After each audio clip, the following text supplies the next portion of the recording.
Pourtant, je l'ai dit, on a cru que l'astronomie, c'était surtout les Grecs.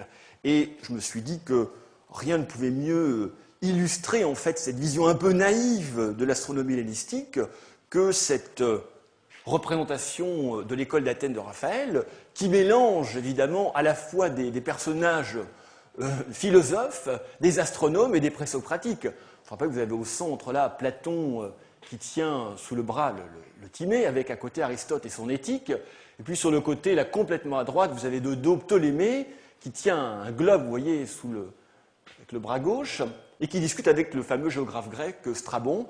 Puis sur le côté, il y a un peu plus d'une cinquantaine de personnages en tout. Hein. Vous avez des présocratiques. Alors c'est ça la grande illusion. Pendant longtemps, on s'est dit, les présocratiques, c'est eux qui ont inventé la science.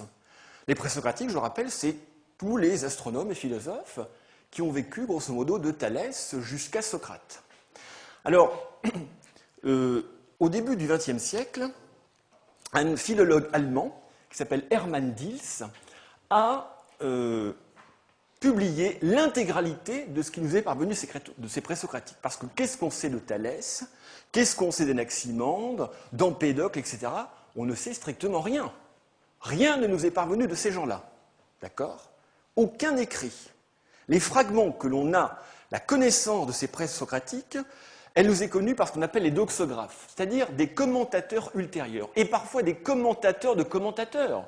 On arrive à, par exemple, un grand commentateur d'Aristote, qui est Simplicius, qui commente un texte d'Aristote, qui commente un texte de Démocrite. Vous voyez, c'est l'homme qui a vu l'ours, en fait. Donc on peut raconter absolument ce qu'on veut. Et c'est pas parce qu'un grand monsieur, un grand homme, vous a raconté quelque chose sur un présocratique qu'il faut le prendre au pied de la lettre. Alors, ces présocratiques, publiés par le philologue allemand Hermann Diels, vous les trouvez dans la Pléiade. Ça s'appelle les présocratiques. Et je me suis dit, je vais vous prendre un exemple. On va prendre un des plus illustres que vous connaissez. Alors, c'est un exemple classique. Hein. C'est Thalès. Donc, Thalès, 6e siècle de notre ère.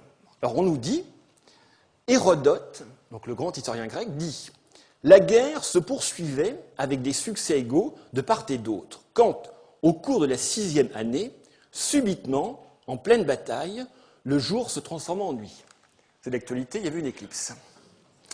Cette disparition du jour avait été prédite aux Ioniens par Thalès de Milet, qui en avait prévu la date dans les limites de l'année où elle se produisit.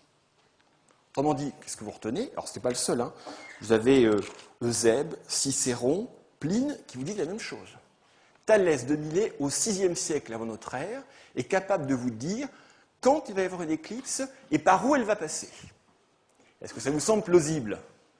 Ben non, ce n'est pas possible. Ça va être possible plus tard. Ptolémée, oui. Les Babyloniens, oui. Ptolémée vous dit avec l'Almageste, oui, il y a une éclipse aujourd'hui, le 4 janvier. Oui, elle sera partielle. Ou oui, elle sera totale. Vous voyez? Mais pas Thalès.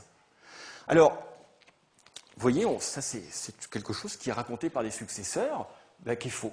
Thalès n'était incapable, de même qu'il n'a jamais utilisé le saros. Vous savez qu'on a prétendu que les Grecs et les Babyloniens avaient utilisé le saros.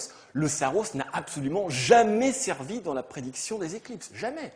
Les textes babyloniens et les textes de l'astronomie hellénistique, pour prévoir une éclipse de soleil comme aujourd'hui ou de lune, utilisent les coordonnées écliptiques des astres. D'accord? Le saros est un mythe inventé par Edmund Halley au XVIIIe siècle. Et malheureusement, comme tout le monde recopie tout le monde, et vous voyez, il y a encore un livre récent qui est paru chez un éditeur que je ne nommerai pas, où on dit que les Grecs utilisaient le saros pour prédire les éclipses. C'est absolument faux. Donc, le savoir présocratique, qu'est-ce qu'on peut en déduire? Rien. Il n'y a rien des présocratiques. La science présocratique, c'est une science, entre guillemets, philosophique. Et il y a plusieurs archéologues anglais et hellénistes qui considèrent qu'on ne leur doit rien. Ils n'ont rien inventé. C'est que des mots, c'est creux. Il y a même des historiens des sciences comme Neugebauer qui qualifient tous ces gens-là de contes. Donc, présocratique, rien.